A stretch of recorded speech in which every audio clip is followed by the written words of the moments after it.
매년마다 뭐 여러분들은 잘 모르시겠습니다만 이제 교회마다 좀 큰 교회에서 특별히 이런 교회 성장 세미나 이런 걸 굉장히 많이 합니다.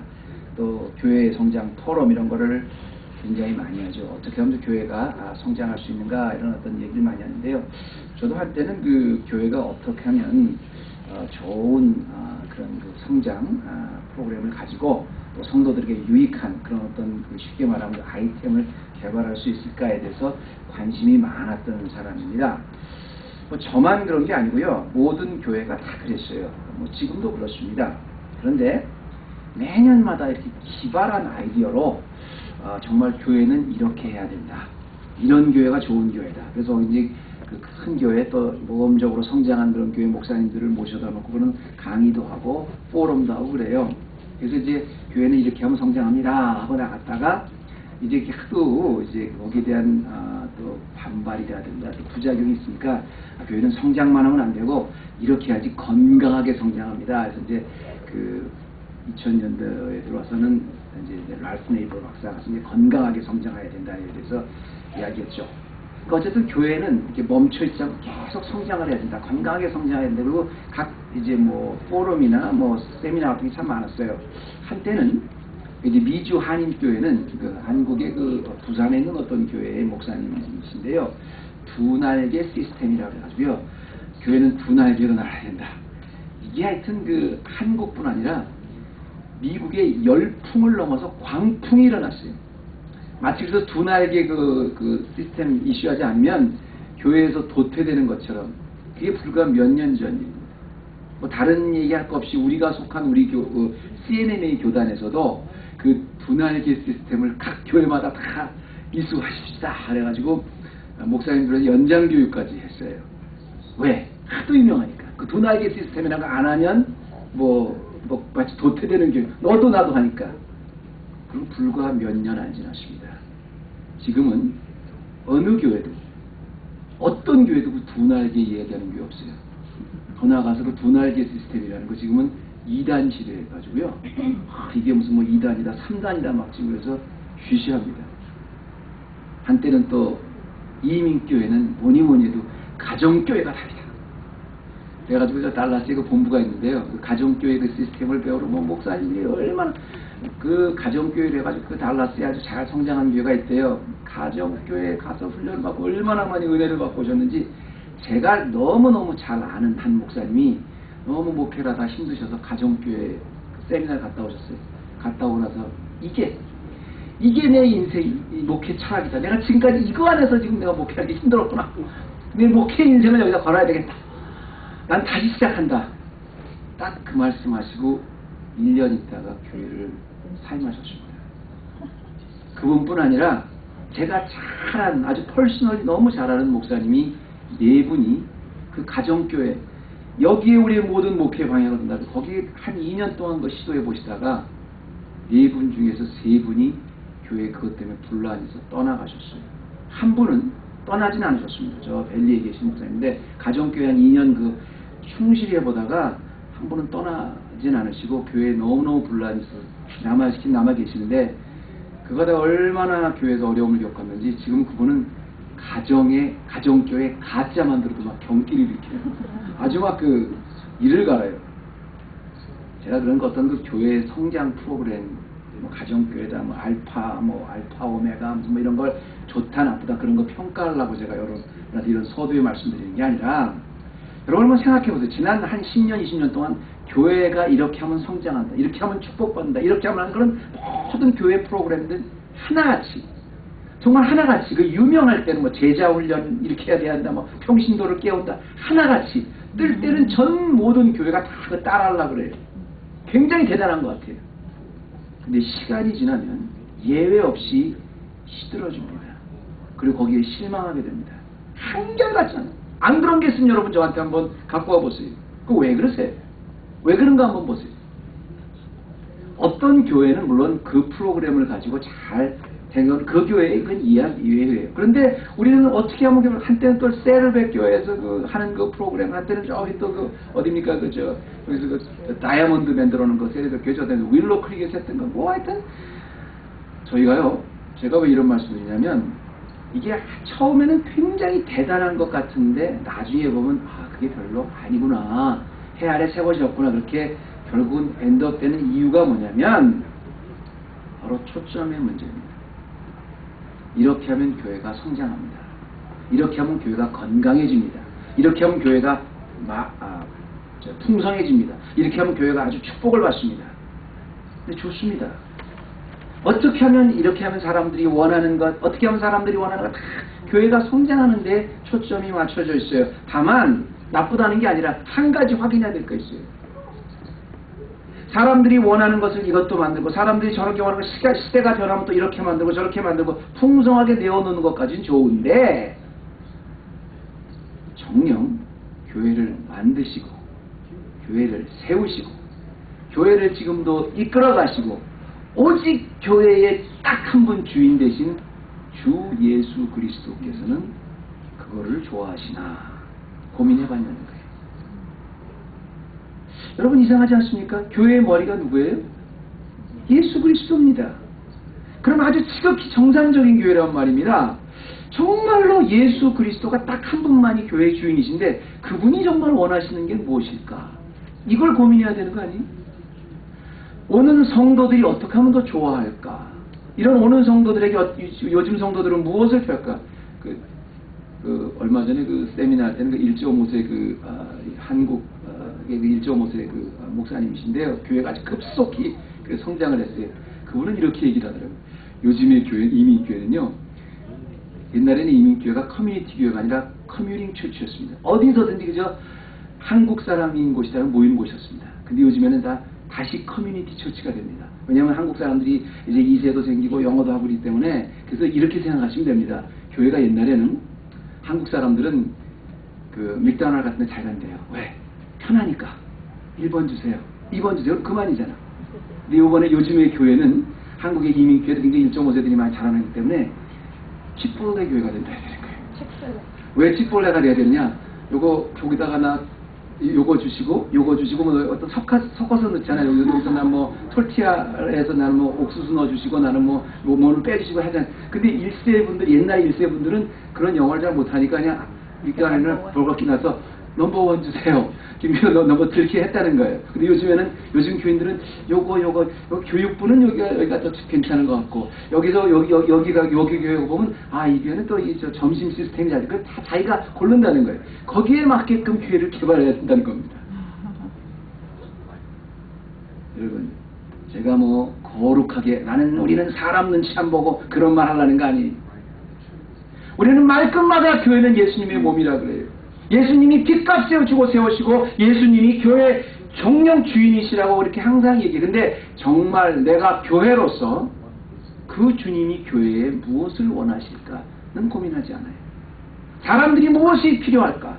성도들이 어떤 것을 원할까? 성도들이 지금 어떤 것이 필요한 세대인가? 그거는 고민하는데 그 성도의 그 교회의 주인이신 예수님이 정령 원하시는 것은 고민하지 않는다는 말씀입니다. 제가 우리 개척하고 지금까지 아주 수없이 강조했던 게 교회는 에클레시아입니다. 세상에 있다가 세상 밖으로 불러낸 사람들이 교회예요. 저와 여러분이 교회예요. 그 교회를 만들어주신 분은 예수 그리스도예요. 그럼 그 교회인 내가 교회의 주인이신 예수 그리스도가 원하시는 걸 뭘까? 그것을 고민하는 것이 당연한 거예요. 그 교회들이 이 시대는 뭘 원할까? 그거 고민하는 게 교회가 아니라는 말이죠. 오늘 말씀은 예수님이 이제 아주 소경의 눈을 고쳐주신 그런 사건인데요. 참 신기한 건 뭐냐면 이 사건은 제가 여러 군데 가서 설교를 많이 했어요. 그런데 오늘은 이제 볼 때마다 좀 하여튼 제가 나눠야 될 말이 너무 많아요. 요 사건. 그런데 오늘 그 소경을 고쳐주신 사건을 보면 예수님이 너 소경이구나. 내가 원하노니 너 나아라. 이렇게 고쳐주지 않았습니다. 한마디로 말씀으로 고쳐주지 않고요. 땅에다가 침을 뱉어서 그걸 이겨서 그 눈에 또 발라주시고 그 발라주시고 또 그러니까 낫다가 아니라 너 지금 실로암 못에 가서 씻으라. 그 실로암 못에 가서 씻고 이런 쭉 과정을 거치셨어요. 저는 이 말씀을 보면서 왜 그러셨을까? 뭐 이유가 여러 가지로 생각할 수 있습니다만 오늘은 제가 거기에 대한 초점을 말하려는 게 아니라요. 왜 주님이 그렇게 어려운 과정을 다 거치셨을까 보다는 여러분 이 말씀을 보기 전에 이렇게 한번 생각해 보세요. 이 소경을 고친 분은 주님이시며 그리고 주님은 굉장히 복잡한 과정을 거치셔서 이 소경의 눈을 뜨게 하셨어요. 주님이 고치셨는데 중요한 것은 방법도 주님이 원하시는 방법으로 갔어요. 그리고 이 소경은 아무것도 안 했지만 주님이 하는 대로 수동적으로 따라갔어요. 수동적으로 따라갔고 다 순종만 했어요. 결국 주님이 고쳐주시기 원하는 사람 주님의 방법을 고쳤다는 겁니다. 주님의 때에 고쳤다는 겁니다. 우리가 여기서 생각해 봐야 될 것은 우리가 정말 교회로서 우리가 치료를 받기 원하고 원함을 받기 원한다면 내가 주님 내 모든 것이 다 주님 것이라면 내가 원하는 바가 아니라 내가 교회인데 이 교회의 주인이신 예수님이 원하시고 기뻐하시고 주도하시는 방법으로 나를 맡기는 것. 우리가 하나님의 뜻이라는 말을 참 남용합니다. 그런데 오늘 제목이 하나님의 뜻인데요. 오늘 말씀의 그 제목을 제가 하나님의 뜻이라고 했는데 오늘 말씀을 통해서 우리의 주인 되시고 교회의 주인 되시고 우리의 오직 우리를 이끌어 가시는 주님의 정말 뜻이 무엇인가를 오늘 한번 좀 몇 가지 좀 살펴봤으면 좋겠어요. 아유, 하나님의 뜻이겠죠. 하나님의 뜻이면 낫겠죠. 말로만 그렇게 하지 말고요. 정말 하나님의 뜻이 뭔가를 한번 오늘 보자는 거예요. 이 사건을 통해서 우리가 몇 가지 볼 수 있는 건 뭐냐면 첫째로 우리가 하나님의 뜻이라는 건 뭐냐면요. 어떤 사건을 대하든지 그 사건 속에서 오직 승리자는 하나님뿐이라는 것을 아는 믿음이 하나님의 뜻입니다. 다시 말씀드릴게요. 내가 무슨 환경을 대하든지 무슨 역경을 닥치든지 그 속에서도 오직 하나님만이 승리자라는 걸 확실히 믿고 있는 게 하나님 뜻입니다. 이게 하나님의 뜻이에요. 이게 하나님 주권성이에요. 하나님은 절대 실패하지 않는 분이라는 것. 하나님은 절대 패배하지 않는 분이라는 걸 어느 순간에도 확실히 믿고 있는 것. 이게 하나님의 뜻입니다. 우리가 이제 하나님의 뜻입니다. 하나님의 뜻이면 되겠죠. 이렇게 자꾸 얘기를 하다 보니까 우리가 뭐에 착각하냐 무슨 우리가 잘못 그 추익에 쏟냐면 하나님의 뜻이 여기 있고 내 뜻이 여기 있다. 아주 굉장히 내가 믿음이 좋으신 분이라도 그럼 내 뜻은 이건데 하나님의 뜻은 무엇일까? 그게 자꾸 선택의 관점으로 우리가 자꾸 바라봐요. 하나님의 뜻이 뭘까? 내가 아무리 하나님의 뜻을 얘기하면 나는 이렇게 하고 싶은데 하나님의 뜻은 뭐가 있겠지? 그럼 그 하나님의 뜻은 뭘까? 예를 들어서 우리가 A와 B라는 두 가지 선택이 있다. 나는 이게 나의 뜻인 줄 알았는데 하나님은 이런 걸 원하셨구나. 하나님 그럼 하나님 뜻대로 할게요. 이걸 우리가 하나님의 뜻으로 알아요. 이렇게 선택할 줄 아는 것. 하나님의 뜻 이거, 내 뜻 이거. 이렇게 선택하는 거라는데 여러분 이거는 그 하나님의 주권 섭리를 조금 미숙하게 잘 이해하지 못한 아직도 어린아이와 같이 잘 이해하지 못한 그런 상황입니다. 하나님의 뜻이 뭐냐면 어떤 선택이든 어떤 초이스든 어떤 순간이든 모든 삶의 부분 이루어지는 모든 것 안에서 하나님은 절대 손해보는 분이 아니다. 하나님은 어떤 순간에도 항상 성공자시고 하나님은 어떤 경우에도 승리자시라는 것을 믿는 게 하나님의 뜻이에요. 이 디퍼런스를 아시겠습니까? 그러니까 내가 서 있는 게 아니라 나를 이곳에 서 있게 해주신 하나님, 내가 온 것이 아니라 나를 오게 해주신 하나님, 내가 하나님을 믿은 게 아니라 믿게 해주신 하나님은 내가 이해할 수 없는 그런 환경 속에서도 절대 하나님은 실패하는 분이 아니라는 것을 믿는 믿음이 하나님의 뜻이에요. 이게 좋은 선택이었느냐 나쁜 선택이었느냐 내가 그 실수한 선택이었느냐 아니면 아주 노련한 선택이었느냐 그 선택의 문제가 아니라 좋은 선택이든 슬픈 선택이든 그 안에서는 하나님이 합력해서 선을 이루시는 분이라는 걸 믿는 게 하나님의 뜻이에요. 자 보세요. 오늘 말씀처럼 이 소경은 예수께서 길 가실 때 날 때부터 소경된 사람을 보신 줄 알겠거든요. 이분 딱 보면 여러분 이분은 날 때부터 소경이 됐습니다. 그래서 거지가 됐어요. 너무 억울하지 않습니까? 이 순간 너무 억울하잖아요. 내가 태어나서 뭘 잘못해서 하나님이 이런 걸 주셨다 그러면 뭐 이해가 돼요. 태어날 때부터 소경으로 태어났어요. 그 너무 억울한 일인데 이런 억울한 일까지도 하나님의 주권 섭리 차원에서 보면 하나님은 이 일 속에서도 실패하지 않으셨다는 겁니다. 보세요. 지금 그 제자들이 2절 말씀 보니까 이 날 때부터 소경된 자를 보자면 제자들이 뭐라 그러냐면 물어 가로되 라삐여 이 사람이 소경으로 난 것이 도대체 누구의 죄입니까? 이렇게 물어보죠. 이 사람의 죄입니까? 아니면 부모의 죄입니까? 잘 들으세요 여러분. 이건 랍비가 죄송합니다. 이건 유대인들이 아니라요. 제자들이 아니라 여러분들이 이 순간에 있었다 그래도 당연히 물어봐야 될 질문입니다. 왜냐하면 유대인들은 원래 율법을 받았기 때문에 하나님 뭐 해라 뭐 하지 마라 뭐 해라 뭐 먼저 받았기 때문에 이 모든 삶에 일어나는 육신의 질병은 다 죄 때문이라고 믿었어요. 아주 큰 죽을 병 말고 작은 사소한 병까지 다 죄 때문에 결과로 생긴 거라고 그렇게 믿었어요. 유대인들은 그렇게 믿었어요. 그럼 여러분들이 유대인이라고 생각하시고요. 지나가다 보니까 날 때부터 눈이 먼 사람이 있었어. 그럼 의심이 될 거 아니에요. 모든 병은 다 죄 때문에 오는 건데 이렇게 죄를 한 번도 짓지 않고 태어난 얘가 소경이 됐다는 건 얘 죄인가 아니면 이 사람 부모가 죄인가 그런가 당연한 건 질문입니다. 만약에 여러분이 유대인의 관점이라는 건 당연한 질문이에요. 그렇게 물어보는 거예요. 도대체 무슨 죄를 지었기 때문에 그 죄의 결과로 이런 질병을 겪습니까? 이렇게 당연한 질문 앞에 예수님이 뭐라 그러셨나 볼까요? 3절. 예수께서 대답하실 때 이 사람이나 이 소경이나 그 부모가 죄를 범해서 지금 얘가 장님이 된 게 아니라 그에게서 하나님의 하시는 일을 나타내고자 함이라. But this happened so that the work of God might be displayed in his life. Amen. 모든 것이 협력해서 선을 이루는데요. 우리가 보기에는 이거는 분명히 잘못된 것이다. 억울한 일이다. 라고 이건 분명히 불이다. 생각하는 것까지도 그 속에서 하나님은 실패자가 아니라는 겁니다. 거기서도 하나님이 드러낼 일이 있다는 거예요. 자 보세요.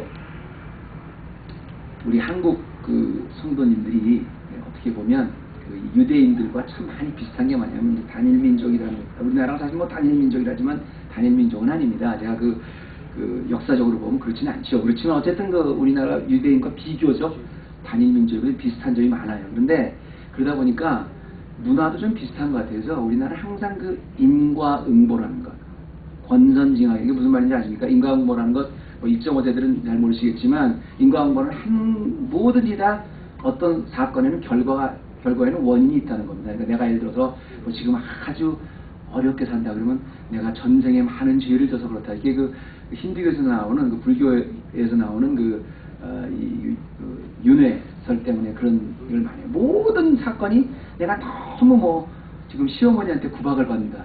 그럼 내가 전생에 내가 아주 악독한 시어머니였어. 그럼 내가 또 구박받는 며느리로 태어나는 거야. 이게 인과응보입니다. 이게 전부 그러다 보니까요. 우리의 모든 여기 기독교가 들어오다 보니까 우리의 모든 삶을 기독교가 믿고 나서도 전부 인과응보의 논리로 바라봐요. 심지어는 내가 삶이 어려졌다면 하나님 왜 그러셨을까?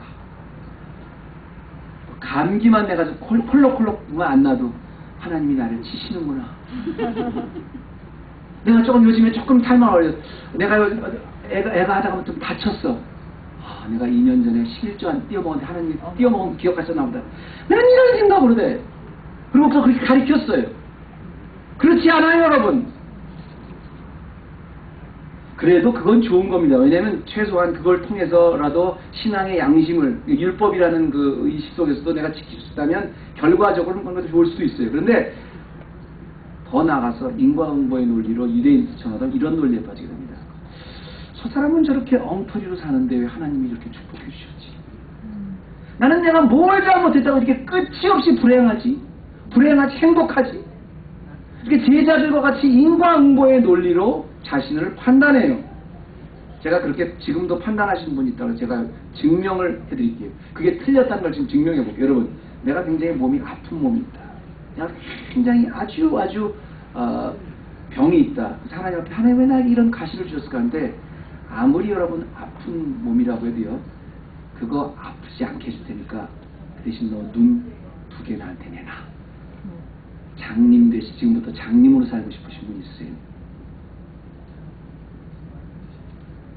내가 아무리 오랫동안 10년, 20년 동안 내가 뭐 신경통으로 고생을 했다. 태어나서부터 그렇게 고생하신 분 있으세요? 또 내가 아무리 가난해서 내가 진짜 살림살이도 궁피하다리도 여러분 길거리에서 평생 구걸하며 사시는 분 있어요? 우리가 아무리 불행할까, 나는 왜 이렇게 불행할까, 왜 이렇게 나는 가난할까, 나는 왜 약할까, 아무리 그렇다고 해도요, 날 때부터 장님이 돼서, 날 때부터 길거리에서 구걸을 했던 이 사람의 인생을 보고 우리가 더 불행하다 라고 얘기 못합니다. 그런데 문제는 뭡니다? 이렇게 우리가 보기엔 굉장히 불행해 보이고 불의해 보이는 이 날 때부터 소경된 거지의 삶을 통해서도 하나님은 실패하지 않았다는 거예요. 그 삶을 통해서도 그 삶조차도 하나님께서는 하시고자 하는 일이 있다는 것입니다. 언젠가인가요? 우리 한국에서 무슨 총리 후보가 무슨 하나님의 뜻이다 이런 일을 해가지고 일제시대가 하나님의 뜻이다. 그러니까 우리 같았으면 여러분 유대인들 앞에서 나치가 하나님의 뜻이었다 이렇게 말하면 어떻게 하겠습니까? 난리가 났었죠. 근데 제가 그때 지금 그걸 평가하려는 게 아니고 그때 제가 이 하나님의 뜻이다 그걸 서포트 하시던 분이나 반대하는 분이나 언론이든 뭐든 그 하나님의 뜻을 뭔가 알고 말씀들을 하시는 걸까? 일제시대라는 가장 폐악하고 악하고 이해가 안 되는 정의가 실종된 그런 알 수 없는 핍박을 통해서조차 하나님의 주권 선민은 그 속에서도 손해보지 않고 패배하지 않으셨다는 게 하나님의 뜻이라는 것입니다. 그 순간에는 분명히 하나님의 정의가 패배한 것 같고 일제시대 때는 분명히 하나님이 옳은 분이 아닌 것 같이 보였지만 지금 와서 보니까 여전히 하나님은 그런 악한 순간에까지도 패배자가 아니라는 것이 하나님의 뜻이에요. 우리는 언제나 결과를 가지고 특정한 원인을 찾습니다. 중요한 것은 내가 지금 운명론을 얘기하는 거 아니에요. 이거 페이럴리즘을 얘기하는 게 아니라 운명론과 예정론의 특징은 뭐냐면 운명론은 다 정해져 있는 거예요. 예정론은 하나님이 주권 섭리에 의해서 하나님이 주도하시는 역사에 내가 서 있는데 그 서 있는 이유는 나를 사랑해서 다시 시작된 거예요. 나에게 가장 좋은 거기 때문에. 이게 하나님의 뜻입니다. 두 번째는요. 이 하나님의 뜻은 뭐냐면 하나님의 뜻이라는 건 하나님께서 언제나 쉬지 않고 일하시는 하나님의 방법에 적응하는 것이 하나님의 뜻입니다. 쉬지 않고 일하시는 하나님이 일하시는 방법에 나를 적응시키는 거예요. 그게 하나님의 뜻이에요. 하나님의 뜻은 분명히 있습니다. 하나님이 이끌어 가신다. 그런데 하나님이 이끌어 가시는 방법이나 하나님이 이끌어 가시는 시간을 내가 참 적응하기가 쉽지 않아요. 근데 그 적응하는 게 하나님의 뜻이에요. 왜 쉽지 않냐면 언제나 우리는 우리의 시간과 우리의 환경에 묶여서 판단을 합니다. 근데 우리가 갖고 있는 시각, 우리가 갖고 있는 환경의 차원을 높여서 하나님이 역사하고 있는 그 시간에 하나님이 역사하고 있는 그 방법에 나를 적응시켜 가라는 거예요. 그러니까 내가 알고 있는 시간, 내가 알고 있는 환경, 내가 경험해온 논리라는 아주 작은 문이 아니라 온 우주를 창조하시고 온 역사를 주관하시고 우리의 머리털까지 세시는 그 세밀함에 나를 적응시키라는 거예요. 그리고 내가 그 방법에 적응이 되면 될수록 우리가 순종할 수가 있지요. 왜냐하면 하나님이 하시는 방법과 우리가 하는 방법 너무 틀립니다. 여러분 한번 이렇게 제가 말씀드려볼게요. 여러분 지금 직장이나 우리 친구들 중에서 안 믿는 분들 많으시죠? 안 믿는 분들 많은데 안 믿는 분들하고 이렇게 얘기를 하다 보면 답답할 때가 제일 답답할 때가 언제 무슨 말 제일 먼저 물어봐요? 이런 말을 아마 여러분 한두 번은 꼭 물어봤을 겁니다. 야, 만약에 하나님이 살아계신다면 진짜 하나님이 존재한다면 어떻게 이런 일이 있을 수가 있니? 다른 거 봐. 애기, 제가 무슨 죄가 있다고 저렇게 끔찍하게 저렇게 처참하게 당하고 있었던 저런 애기, 그때 하나님이 주의 천사를 보내주셔서 좀 저런 거 죄 없는 막아주지 못했니? 왜 하나님을 이렇게 못 맡게 하시냐는 거죠. 저렇게 전지전능한 사람이 저렇게 잘 되는 사람은 저렇게 잘 되고 잘못하는 사람은 잘 되고 그렇게 열심히 살라고 하는 사람은 이런 불평등함이 왜 있냐는 거예요. 이런 끔찍한 전쟁이 어떻게 있냐는 거예요. 그 알미니언들 그 제노사이드 같은 거 그런 아주 그 수백만 명씩 막 학살당한 현장이 있었지 않습니까? 그런 거 어떻게 했다는 거예요. 그거 왜 그러냐면요. 얼뜻 보면 그게 공의로운 것 같지만 우리가 알고 있는 나라는 작은 문으로 하나님의 뜻을 바라보기 때문에 그래요. 하나님은요. 우리 인간을 나무나 바위같이 그렇게 만들지 않으셨습니다. 하나님은 누가 범죄하면 당장 하늘에서 불이 떨어져서 그 사람을 살라버리고 착하게 사는 사람은 교통사고를 탁 날아가도 갑자기 쭉 차가서 그 앞에 서서 코앞에 서서 딱 막아주시고 하나님은 그렇게 우리 만들지 않으셨어요. 그렇게 우리를 수동적으로 기계적으로 만들지 않으셨어요. 하나님의 유일하게 하나님의 형상을 따라서 창조할 수 창의력이 있고 사랑할 수 있고 거룩할 할 줄 아는 그런 하나님의 형상을 따라서 만드셨어요. 그 얘기는 뭐냐면 우리도 교통사고 당할 수 있어요. 우리도 병들 수 있어요. 세상에 우리도 그 죄악된 세상에서 막 스트러글을 살 수 있어요. 그런데 그런 순간에도 하나님은 실패자가 아니라는 걸 알고 그런 순간조차 순종할 수 있다. 그건 우리 인간들, 하나님의 형상을 받은 인간들만 할 수 있는 특권입니다. 자 보세요. 4절 말씀입니다.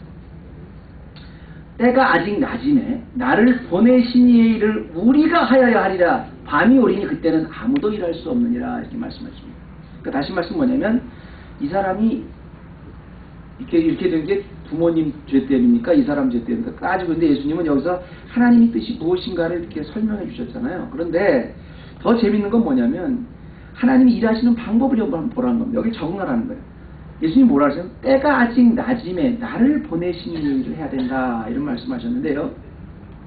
제가 질문 하나 할게요. 지금 이 사건이 오늘 우리 요한복음 9장 말씀이 이제 예루살렘에 예수님이 가셨다가 거기 일어났던 그 사건을 쭉 연결되는데 지금 우리가 지금 7장, 8장, 9장 이렇게 계속 보면서 지금 유대인들에게는 어떤 명절이었었죠? 초막절이었습니다.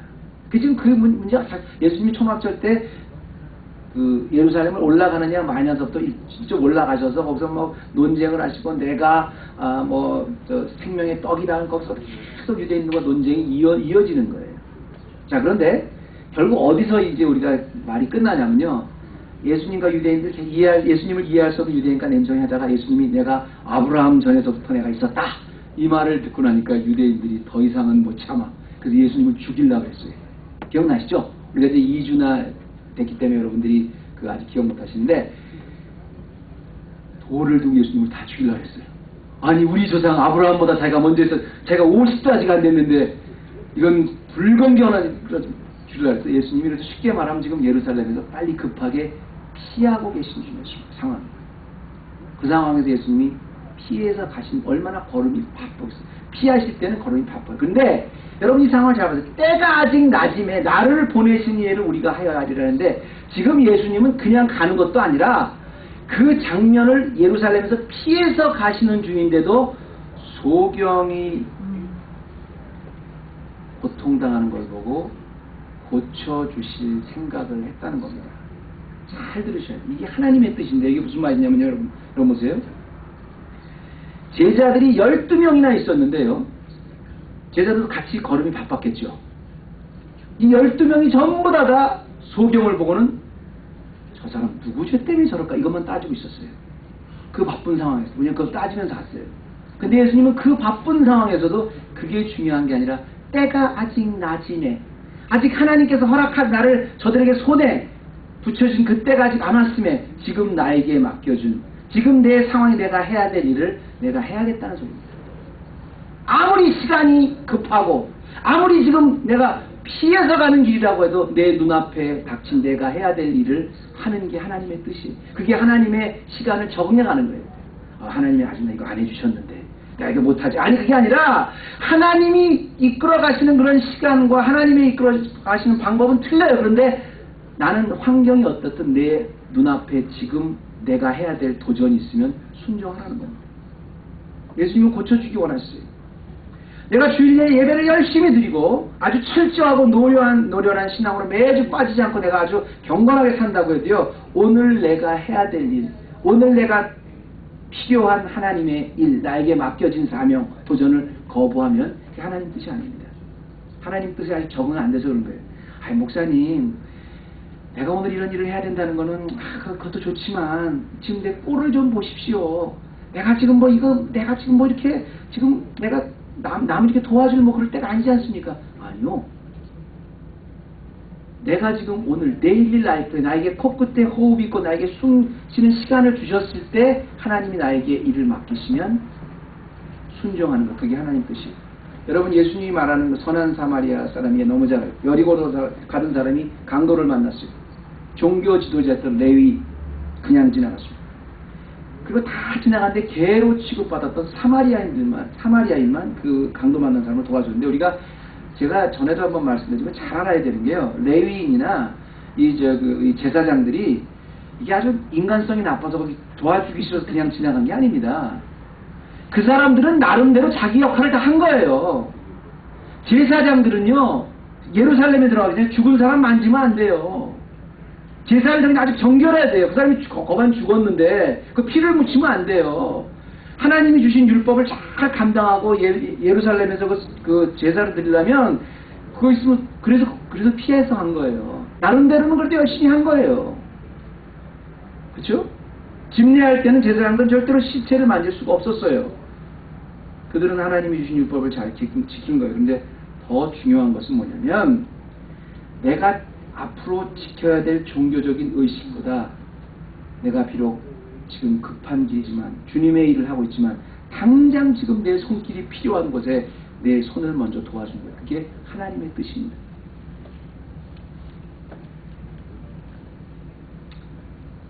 그러면 순종이 제사보다 낫다고 하니까 순종하는 것, 제사 지내는 어떤 게 더 나은가? 나는 차라리 제사 안 지내고 오늘 교회 안 가고 그냥 순종해야지, 이런 차원이 아니라요, 거기 그 뜻을 알아야 돼요.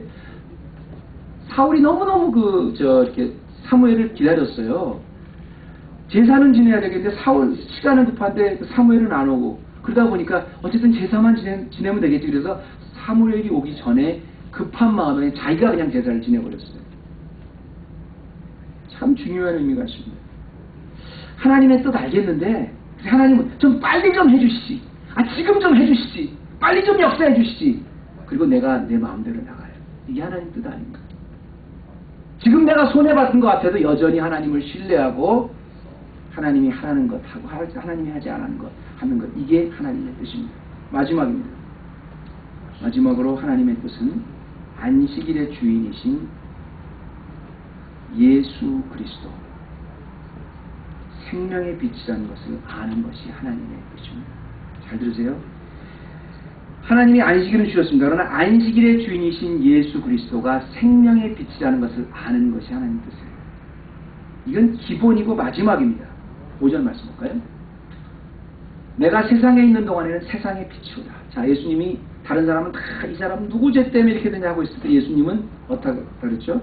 그 가는 길을 멈추시고 하나님의 뜻은 이 사람을 지금 고쳐주는 거다. 필요한 사람 고쳐주는 거다. 그래서 고쳐주려고 했잖아요. 그럼 고쳐주시면 되잖아요. 근데 그냥 고쳐주지 않으셨어요.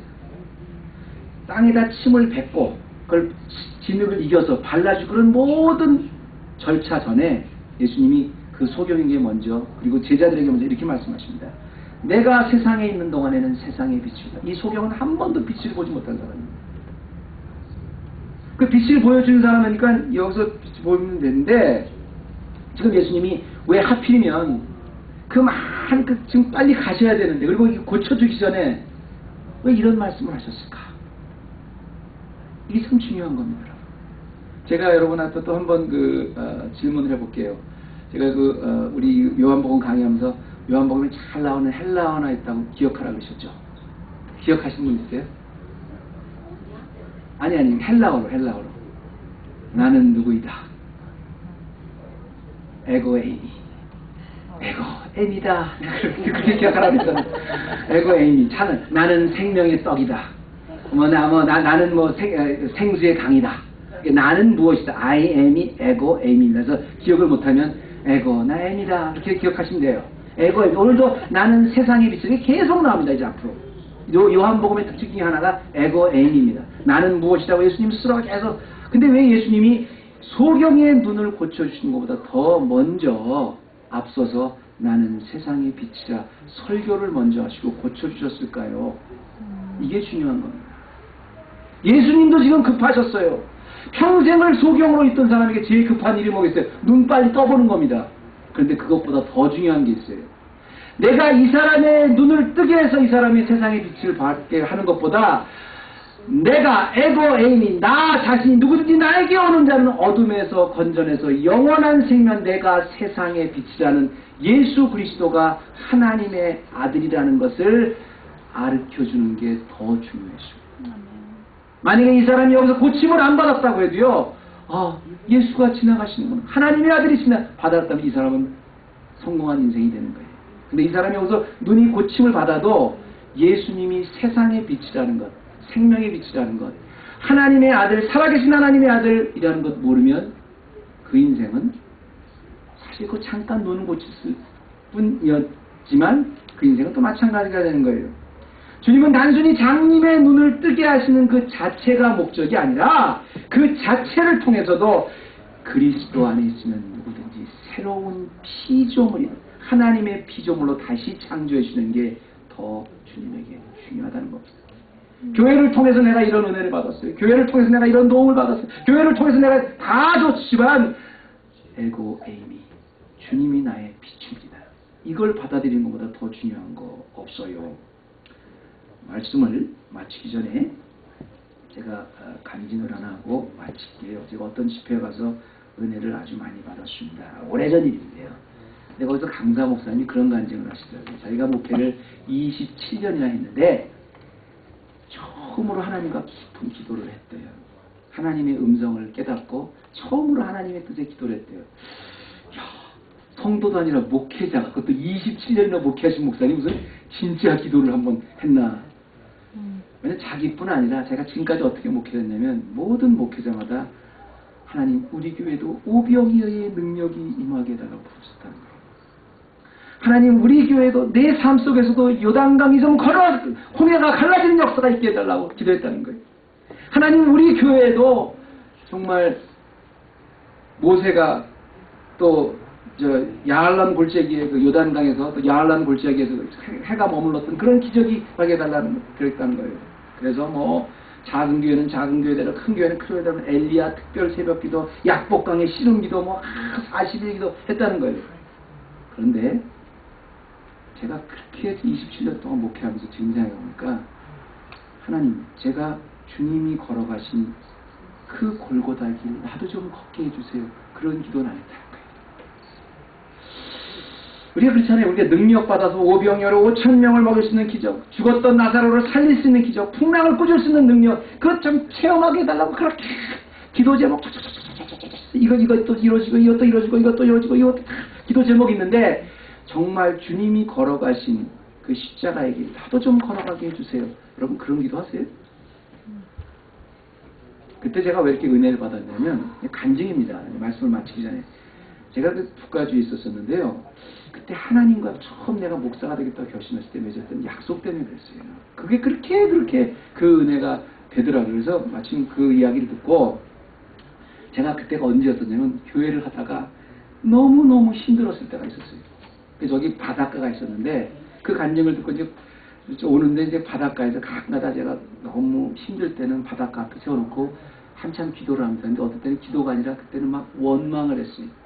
하나님 앞에 막 원망을, 어느 정도로 원망을 했냐면, 하나님, 다른 거 다, 나 정말 너무 억울합니다.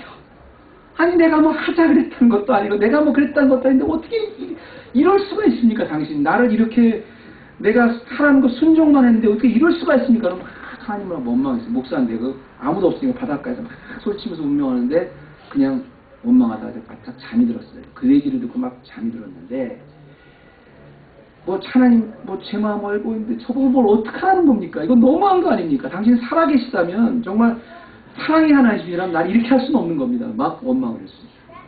근데 그러다 딱 잠들었는데 한 5분 잤나요? 5분 자고 마침 파도 소리 하도 커서 한 5분 정도 잠깐 잠이 들다가 깼는데 항상 그 CD에는 그 찬송가를 틀어놓고 있잖아요. 근데 내가 안 끄고 그냥 잤어요. 근데 마침 깼던 그 순간이, 그 파도 소리 깼던 그 순간이 찬송가가 쭉 나오다가 갈보리 산 위에, 그것도 3절 딱 깼을 때 그 가사를 딱 들었어요. 험한 십자가를 항상 달게 지고 내가 죽도록 충성하리. 내가 지금까지 이렇게 생각해보지 않았거든요. 십자가라는 험한 거지만 그 험한 십자가를 내가 사랑한다고 한 번도 해보진 않았거든요. 빛난 연류관 받기까지 험한 십자가 내가 붙들기라. 험한 십자가를 사랑한다. 잠에서 그 곡을 깼는데 어느덧 제 입에서 나왔던 그 원망이 감사로 바뀌면서 주님 사랑합니다. 주님 사랑합니다. 지고 갈게요. 그 십자가 질게요. 달게 지고 갈게요.